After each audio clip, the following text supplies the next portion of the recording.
There were probably maybe 2 or 3 pieces that I've choreographed where I actually sort of had a little bit of a plan of action, where I actually went into the project with, this is what I'm going to work on. Even to have that, for me, is a lot. I just unlock the studio door and go in and start working.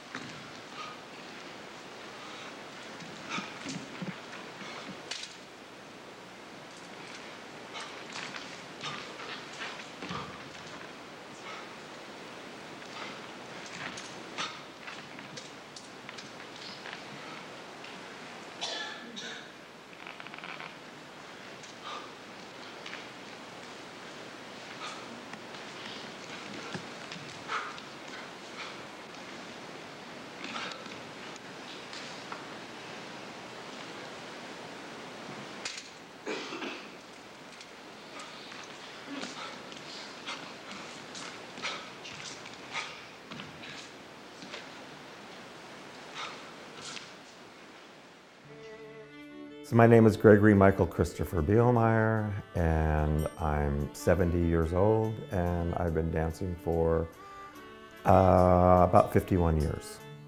My company and I are recreating and restaging and archiving Gregg Bielemeier's works created between 1993 and 2002.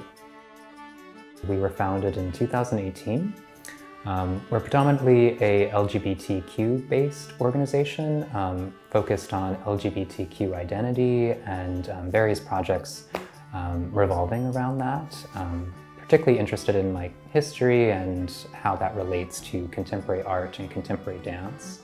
And so this project with Gregg is really focused in our mission of looking at LGBTQ history and how that is shaping and informing what we make today.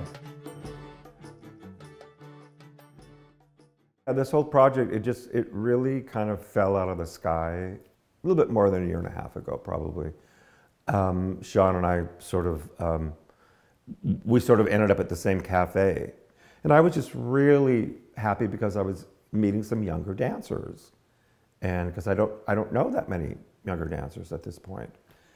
And so it was really exciting to sort of hear what they are up to, who they're dancing with or not, or what Shaun's creating. And he said he wanted to do one of my pieces of choreography, not a commission, but as a historic run. And I was like, great. I'd seen his company perform, and we had lovely dancers, and I was like, wow, this is great. So then I sort of said, well, I think I know exactly what piece would be great for you. And he came back, he says, so do I. And I said, but you haven't seen it. He says, I know. He says, but other people have told me about this particular piece. I said, is it Mantango? And he said, yes. And I said, that's exactly the piece I think your company would be able to do beautifully. It's a duet between 2 men, and it was originally choreographed on myself and Minh Tran.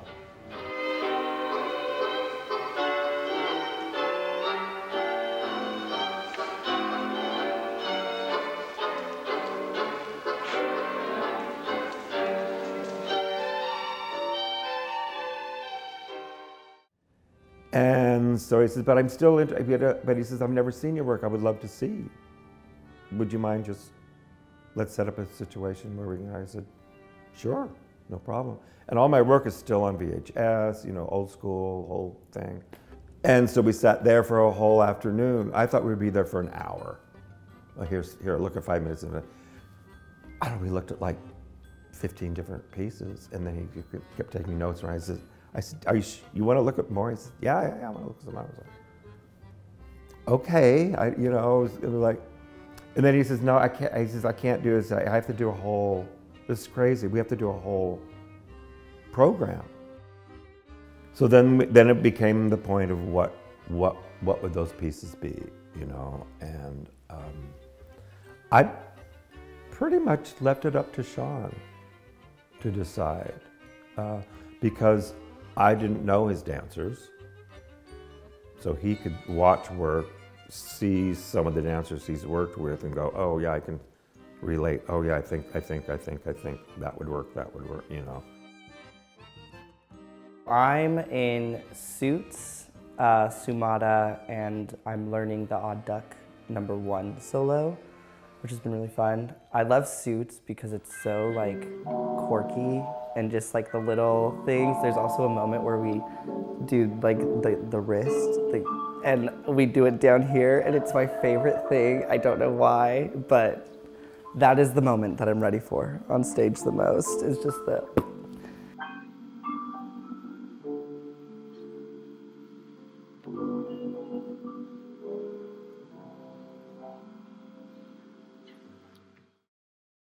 The project that we're working on in revisiting Gregg's works are not so much to replicate them in their exact form. I think that's the beauty of what dance is and can be, that Gregg really appreciates and sets out to do, is that we're not trying to be the same dancers that were doing the pieces before or do it in the same way. And he definitely wants to, with Shaun as well, re-enliven the works to not only fit the present day, but just fit like the dancers who are doing it themselves.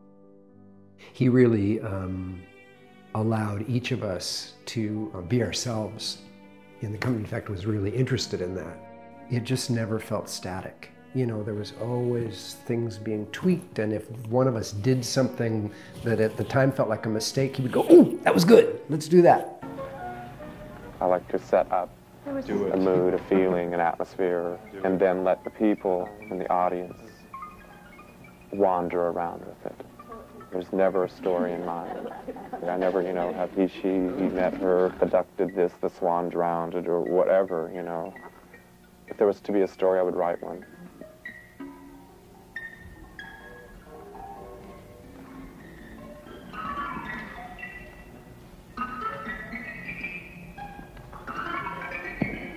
With my newest dance, a lot of the choreography was done right there in the studio. I listened to the music a lot and got feelings for each section.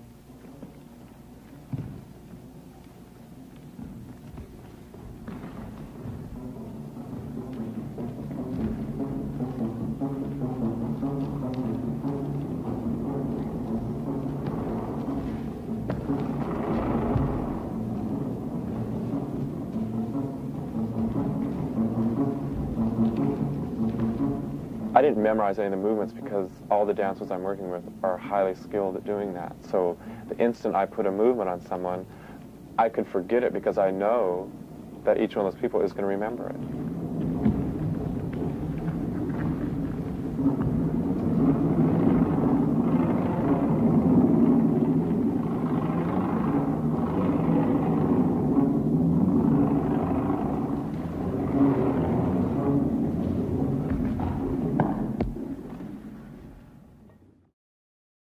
It's both a lift, but it's also a push. So it has this kind of counter feel to it. That's what gives it. You can see that's what gives it that kind of width at the top.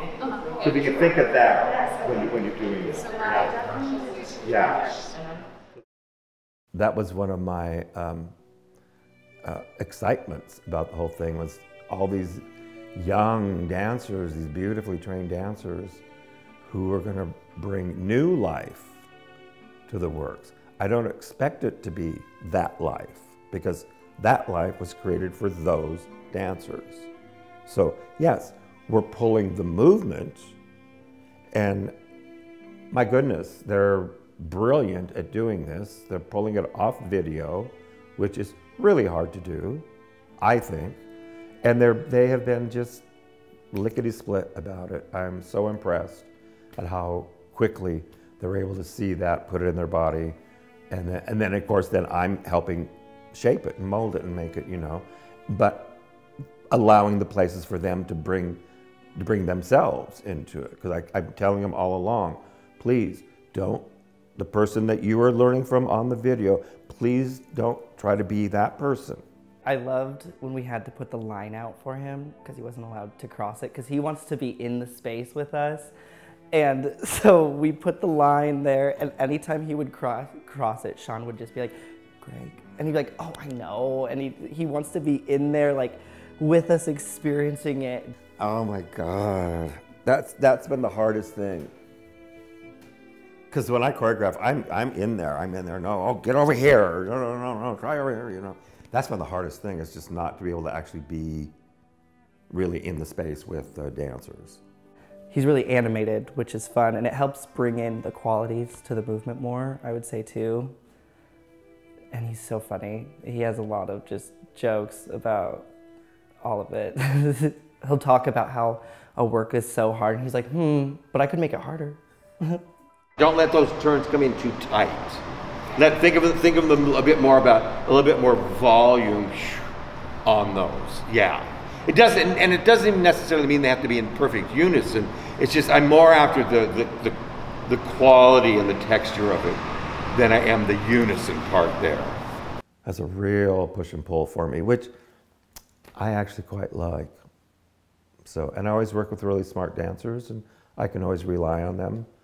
I can come in the next day and say, what did we do yesterday? And they will remember it because that's their job. I can start to feel a little bit of crunch because we're getting a little bit, now we're getting a little bit closer to where it's going to be crunch time. That's when things can get not so good. That might be another option. Mostly, I just need to know like what the dates. Exactly. I'm like, I don't care where it is. I'm like, which date? Well, and that's what I told Jerry too. I said it really is all about the dates at this point because of contracts. I just need to like confirm that. Yeah. Okay. You could open. This is a potential venue. Yeah. Nice. Yeah. So it's like we're trying to figure out. What the dates are for the show. Yeah. So yeah, it's challenging.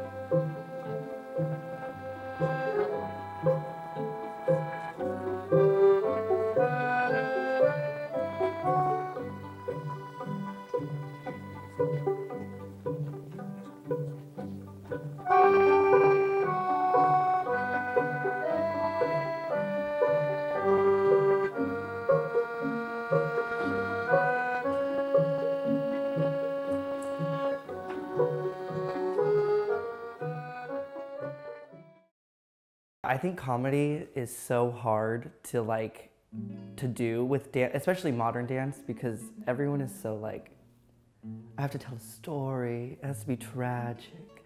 But it's so refreshing to work on something that's so lighthearted and just like it kind of feels like a fever dream in the best way possible of just like looking at people with inside suits, like trotting down the road in their own ways of like, I'm a professional. Like, it's the way that he was able just to like effortlessly bring in comedy without being like making a fool almost is just really nice. First saw him dance before I started writing about dancing, actually. And that was at what is now the Keller Auditorium. It was the Civic Auditorium then. And it was when he was dancing with the Portland Dance Theater. It must have been in the early 70s. I'm not sure of the date. It was the piece called Earhart, a commissioned piece, which is to say the libretto was commissioned from, what's his name, Tom Robbins. He wrote Even Cowgirls Get the Blues. Various members of the Portland Dance Theater did the choreography. I think possibly not Gregg, except for his own solo, which he performed in an enormous vinyl bubble. And it had all of the attributes of his movement. You know, the small movements juxtaposed against really big movement. Except because he was dancing in a bubble, which I now think is a metaphor for our time, he couldn't travel the way he does in other work. I'll be honest, I've never enjoyed learning from a video. I feel like, you know, there's a certain, obviously it lacks three-dimensionality, and there's something about someone teaching you the movement in space where I'm like, oh, I feel your energy. And then there's also like facing things, which I don't know, when you have to look at a camera, you gotta be like, okay, so I'm this way and that's the right hand. And it's tedious, it's a little bit tedious, but at the same time, we gotta do it this way. And it's like blurry and all the people are doing different stuff half the time, and so you don't know who to watch. Yeah, it's hard. Be kind of used to working, just learning from video, so it kind of made me feel more comfortable because I was like, okay, this is like ground that I can just look at and do it, not have to worry about like portraying something that's not there yet or creating like a masterpiece in the moment, which has been great. And also it's so fun to like look at like the dance history that's been going on, and like hearing Gregg talk about the work has been great too. And I love when we're in rehearsals and he'll be like, it just came to me, we were thinking of this, like this was the whole, and yeah, it's been super fun working with him. It isn't for everyone. It isn't for everyone to learn from a video, and it is very challenging because there's all of these different, you know, dancers are really, really smart. In our brain, we have to calculate all of these different things at once. And one of those things is when you're learning from a video, you have to figure out what the mirror is, because when you're watching the video, you're seeing it from the audience perspective. So everything is flipped around. Dance was never meant to be this sort of virtual, you know, distant art form. It really was this social art form that requires and needs bodies in a room together and needs like the human spirit to feel, to activate it. And so you can really feel when like we're all in the room together, even though half of our face is covered and you know we're breathing heavy because it's really hard to do. You can feel this sort of camaraderie or this sort of community that's coming together in this room, and it's a really powerful experience, I think. But we're trying to figure out now as well, because as we move along, at some point they are going to have to learn the partner work in these dances. So we're just trying to figure out how we're going to make that happen. I think probably none of that will be able to happen until we're all able to get vaccines. I just can't imagine that we will be allowed or would want. We're all dying to get to that place because we know that's part of the dance. And like there's moments where like Aaron is like coming out and just like looking up while all of this other stuff is happening. And like that's so effective. And I am like, man, Gregg, like, I don't know. I guess maybe there was just a moment where you just were like, wouldn't it be cool if you just came right back out, you know, and looked up at the ceiling? Like, but it's so effective when it happens, because all of a sudden your eye catches that one little glimpse, and it's so satisfying. It doesn't feel like real. Like, I think maybe when we get costumes and we're like actually like have everyone together, because again, we've still been working with two groups, meeting at separate times and having gaps in like the spacing. And so I think like once we're all in the studio together, maybe like once we've tried on costumes, it'll start to feel like, okay, like this is actually gonna happen. But it's just been so long that it's kind of like, I don't know. It's so weird to even think about performing right now.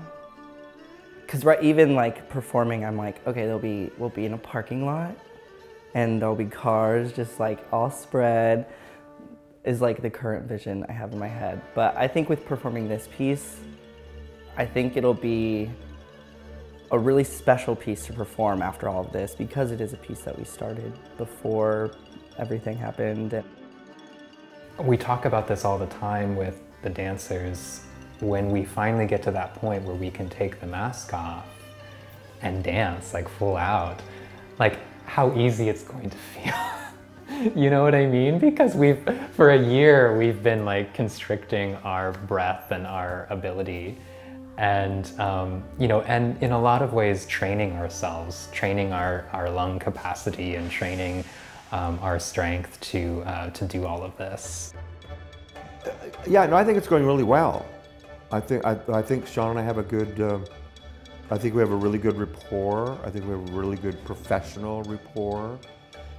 And obviously within that, we're becoming more friends too within this too, you know, which is great. He's respectful. That's one of the reasons I decided to go into this whole project as this big of a project. It's been like great to have somebody who is older and is kind of like a gay mentor in a lot of ways. I think like as a young person, we don't really have a lot of that, you know. We were kind of trying to navigate, you know, our own identity. We're trying to navigate that, but we're also trying to navigate what it's like to be an artist and a choreographer. And we have all these questions and we have all these things that we're trying to figure out, but we're trying not to be like too vulnerable. We're trying not to show that, you know, how difficult things are as a, you know, emerging or young artist. And so to have that sort of mentor, that older older individual who's been through it all before, really makes you feel like less alone and less like this is something that you've never done before, you know? It really makes it feel like, oh, okay, like Gregg's been through this too. Gregg has been through these sort of hardships or these times that were difficult, or, you know, he had questions about. I'm a movement architect, so I should be producing movement, no matter if it's about a tree or a poem or a sorrow or no. I produce movement. That's what I do. Then a character can come in. Oh, then the poem can fall in. Oh, I try 50 different kinds of musics to go with it. Very rarely have I had come into a project with already the music chosen, you know. Often I'll come into it with a costume already in mind. Yeah.